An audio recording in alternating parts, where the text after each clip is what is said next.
ডিফারেন্সটা বুঝতে পারতেছো? দুইটা চোখের হয়ে গেছে। Thank you. চোখটা বড় একটু গুদা লাগে কি? কোন দিকে? একটু হাসতে হবে। চোখে জল পড়ছে। আচ্ছা আমি খুব ফটাফট করে নিচ্ছি। হ্যাঁ, 30 বছরের অ্যানিভার্সারি বলে কথা, সেই জন্য মা আর মেয়েকে সাজাতে আমি চলে গেলাম একেবারে কোচবিহারের রেলঘুমটিতে। তার আগে আমি একটুখানি বক্সিরহাট এসেছিলাম অন্য একটা কাজে। সেই কাজটা কমপ্লিট করে গান শুনতে শুনতে পৌঁছে গেলাম ক্লায়েন্টের বাড়িতে। সেখানে গিয়ে দেখি তারা অলরেডি রেডি। একটুও লেট না করে সঙ্গে সঙ্গে বসে গেলাম সাজাতে। ওদিকে আবার অনেক অনেক ফুলও আনা হয়েছে। খোপাটা তো তোমরা দেখেই নিয়েছো এবং সবার লুকগুলো একটু একটু করে হাইলাইট করে দিয়েছি সামনে। প্রথমেই আমি গিয়ে ওনার স্কিনটাকে ভালো মতন প্রিপারেশন করে নিলাম। ওনার স্কিন এই বয়সেও এতটা সুন্দর সেটা আমি সত্যিই কল্পনা করতে পারিনি। প্রচণ্ড পরিমাণে ভালো একজন মানুষ, যিনি তার 30 বছরের অ্যানিভার্সারিটা খুব ভালো মতন মনে রাখার জন্য একটি সুন্দর ইউনিক সাজ চেয়েছিলেন। সবার আগে গিয়ে ওনার স্কিনটা প্রিপারেশন করে আমি ওনার বেসটা করে নিয়েছি। তার আগে উনি আমাকে বলে দিচ্ছিলেন কিভাবে কি করতে হবে। ঠিক ওনার ইনস্ট্রাকশন মতো আমি ওনাকে ওনার মতোই কিন্তু সাজিয়েছি। ব্লাশ বলেছিলেন যে একটুখানি ডিপ হলেও অসুবিধা নেই, তাই দেখো তোমরা অলরেডি কিন্তু আমি ওনাকে দেখিয়ে মেকআপটা করছিলাম। একটা লাল টুকটুকে বেনারসি পরে আজকে উনি সাজবেন। একেবারে নতুন বউয়ের মতো লাগছিল সাজার পরে। মেকআপ এমন একটা জিনিস যা স্কিন যত ভালো থাকে মেকআপ কিন্তু তার তত ভালো ফিনিশিং আসে। এই কথাটা হয়তো অনেকেই বুঝতে চান না। এই দেখুন ওনার যদিও বা এই যে একটু বেশি চেহারায় রিঙ্কলস চলে এসেছে, কিন্তু তবুও ওনার স্কিন কোয়ালিটি এতটাই ভালো যার জন্য কিন্তু মেকআপটা খুব সহজেই বসে গেছে। তো এই জিনিসটা বরাবরই মেনটেন করা উচিত। কিচ্ছু নয়, শুধু সামান্য একটু যত্নেই কিন্তু আমাদের স্কিন অনেক ভালো থাকে এবং তাতে কিন্তু মেকআপটাও খুব সুন্দর বসে।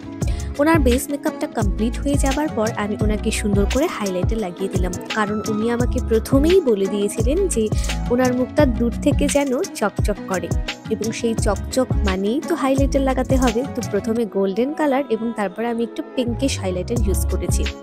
এবার উনি আমাকে অলরেডি আমারই একটা কাজ থেকে আই মেকআপটা সিলেক্ট করেছিলেন, আমার রিসেন্টলি করা একটা ব্রাইডের। তো সেই চোখটাই আমি ওনাকে করে দিয়েছি এবং সব থেকে বড় ডিমান্ড ছিল যে ওনার চোখটা মেকআপ করলে নাকি ছোট ছোট লাগে, সেই জিনিসটা যেন না হয়, চোখটা যেন ভীষণ বড় লাগে। তো সেই অনুযায়ী যেহেতু উনি লাল বেনারসি পরবেন, তাই আমি লাল বেনারসির সঙ্গে ম্যাচ করে বেসিক একটা ব্রাউনিশ টাইপের এবং গোল্ডেন শিমারযুক্ত আই লুক করে দিয়েছি। ওপরটা দেখো ব্রাউন কালারের মধ্যে করেছি এবং সাইডে একটু মেরুনিশ কালার দিয়ে আউটার কর্নারে দিয়েছি এবং মাঝখানে একটু গোল্ডেন শিমার ইউজ করেছি। এবং অবভিয়াসলি তারপরে আমি আইলাইনার দিয়ে ওনার উপরের পোর্শনে সুন্দর করে একটা আইলাইনার কোটিং দিয়ে দিলাম এবং তারপরে ওনার চোখটা কিন্তু ভীষণ বড় লাগছিল আর এমনিতেই ওনার চোখ দুটো অনেক সুন্দর। এরপরে আমি আইব্রোটা করছিলাম এবং আইব্রো করার সময়ও উনি আমাকে বেশ ভালো মতন ইনস্ট্রাকশন দিচ্ছিলেন ওনার কীরকম ডিমান্ড, ওনার কীরকম আইব্রো পছন্দ। প্রথমেই যেমন বলেছিলেন যে ওনার ব্ল্যাক আইব্রোস একদম চাই না, ওনার আইব্রোসের কালার যেন একটু ব্রাউন থাকে বা ওনার যে ন্যাচারাল কালার আছে সেটাই যেন থাকে। তো আমি সেই বুঝে ওনাকে একদম লাইটলি একটা আইব্রো করে দিয়েছি। যেরকম ভিডিওতে দেখলে ঠিক এতটাই হাসি খুশি মানুষ উনি। প্রত্যেকটা জিনিস এত স্পোর্টলিংলি নিচ্ছিলেন এবং আমাকে খুব ভালো মতন করে একটা একটা করে বলে দিচ্ছিলেন এবং সেই অনুযায়ী আমি কিন্তু ওনার মেকআপ সুন্দরভাবে করছিলাম এবং আইব্রোসের খুঁটি নাটি কোন দিকে কি ঠিক হবে না হবে সেটাও উনি আমাকে খুব সুন্দর করে বলে দিয়েছিলেন। এবং তারপর আই মেকআপটা হয়ে যাওয়ার পর উনি ক্লোজলি নিজেকে একটু দেখে নিলেন এবং অবশ্যই বললেন যে হ্যাঁ চোখটা এবার বড় হয়েছে। যাক বাবা, শুনে কিন্তু আমারও শান্তি হয়েছে। ওনার একটা কনফিউশন ছিল যে উনি টিপ পরবেন কি পরবেন না, তো আমি ওনাকে রেকমেন্ড করেছিলাম টিপ পরার জন্য, বাট টিপে উনি একেবারেই কমফোর্টেবল নয়। উনি বললেন যে বেশি টিপ পরলে নাকি বেশি বেশি বগু লাগবে, তার জন্য দরকার নেই অতটা। অবশেষে উনি টিপ অবশ্যই পরেছিলেন। তো বেনারসিটা পরানোর পরে ওনার হেয়ার স্টাইলটা আমি কমপ্লিট করে তারপর পেছনে গোলাপগুলো লাগিয়ে দিয়েছিলাম। সামনে ওনার কয়েকটা ছোট ছোট কার্লি চুল আছে, উনি সেটাকে ওরকমই রাখবেন বলেছিলেন এবং বলেছিলেন আমাকে যে পেছনে বড় দেখে একটা পাফ করে দিতে। তো আমি ওনার কথা মতো সেটাই করেছি এবং পেছনে সুন্দর করে প্রচুর ফুল ছিল, সেই ফুলগুলোকে ওনার খোপাতে লাগিয়ে একেবারে ফুলের বাগান করে দিয়েছি। এবং এরপরে একটা টিপ লাগানোর পরে দেখলাম ওনাকে আরও বেশি মিষ্টি লাগছে। তো উনি সেটা নিয়ে একটু কনফিউশনে ছিলেন যে টিপটা পরবেন কি পরবেন না, তারপরে আবার টিপটা খুলে ফেলেন, কিন্তু তারপরে আবার সবার রেকমেন্ডেশনে টিপটা উনি পরেই নেন। লাল টুকটুকে শাড়ির সঙ্গে লাল লিপস্টিক না দিলে কি আর ভালো লাগে? তো ওনাকে আমি সেই রকমভাবেই লাল লিপস্টিক পরিয়ে দিয়েছিলাম, একেবারেই যেন নতুন কনে বউ। এই 30 বছরের অ্যানিভার্সারিতে যদি কনে বউ না সাজে তাহলে কি আর ভালো লাগবে? এত সুন্দর মিষ্টি শাড়ির সঙ্গে এই সাজটা সত্যিই ভীষণ ভালো লাগছিল।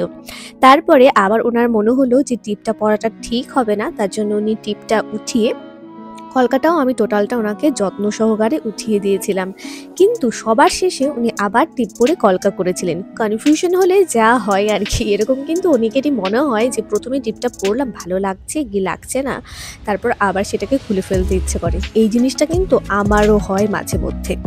তো অবশেষে দেখো পেছনের খোপাটা এতটাই সুন্দর লাগছে জিপসি আর গোলাপ দিয়ে, এবং সাইড থেকে জুঁই ফুলের চেন, রজনীগন্ধাটা ভুল বলে ফেলেছি, তো সেখান থেকে জুঁই ফুলের চেন দিয়ে এত সোনার গয়না পরলে কাকে না নতুন বউ লাগবে। পেছন থেকে একবার তোমাদের সাথে খোপাটাকে দেখিয়ে দিই।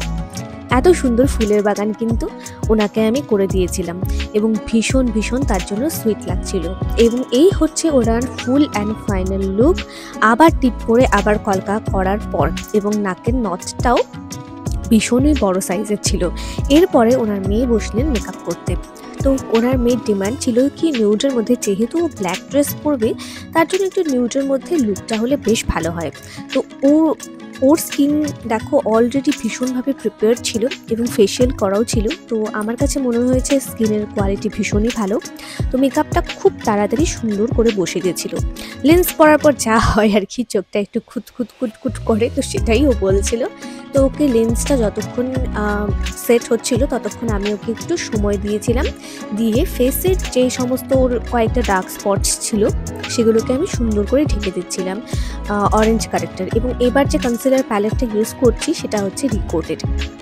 আমি যেগুলো প্রোডাক্ট ইউজ করি সেগুলো অলরেডি ভিডিওতে দেখানোর চেষ্টা করি, মাঝে মধ্যে হয়তো ভুলে যাই, কোনো একটা হয়তো দেখানো আর হয়ে ওঠে না। তো তারপরে ফাউন্ডেশন দিয়ে ডিরেক্টলি ও স্কিনে আমি সুন্দর করে ব্লেন্ড করে দিলাম। এবং ওর স্কিন টোন যথেষ্ট ফেয়ার ছিল, তার জন্য ওকে একটুখানি ও চাইছিল একটুখানি ফেয়ার লুক, তো আমি একটু লাইট শেডের ফাউন্ডেশন ইউজ করেছি।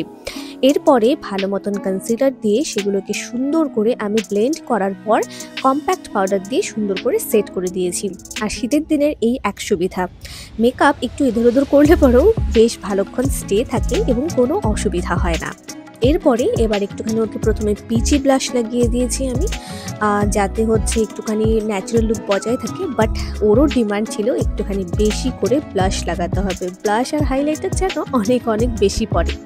এই লুকগুলো কিন্তু আজকাল আমাদের যারা মেয়েরা আছি তাদের কাছে ভীষণ ট্রেন্ডিং, কারণ ব্লাশ আর হাইলাইটারের ফ্যান নেই এমন মেয়ে বোধ হয় খুঁজলে পাওয়া যাবে না। তো তারপরে আমি ওকে সুন্দর করে এই পিঙ্কিশ হাইলাইটারটা লাগিয়ে দিই এবং তার উপরে আমি গোল্ডেন কালার ইউজ করি। যেহেতু ব্ল্যাক ড্রেস পরেছে, দুটো হাইলাইটার আমি মিক্স করে ওকে শেষে লাগিয়ে দিয়েছিলাম এবং সবশেষে বেস মেকআপটা সুন্দর করে সেট করে নিয়েছি।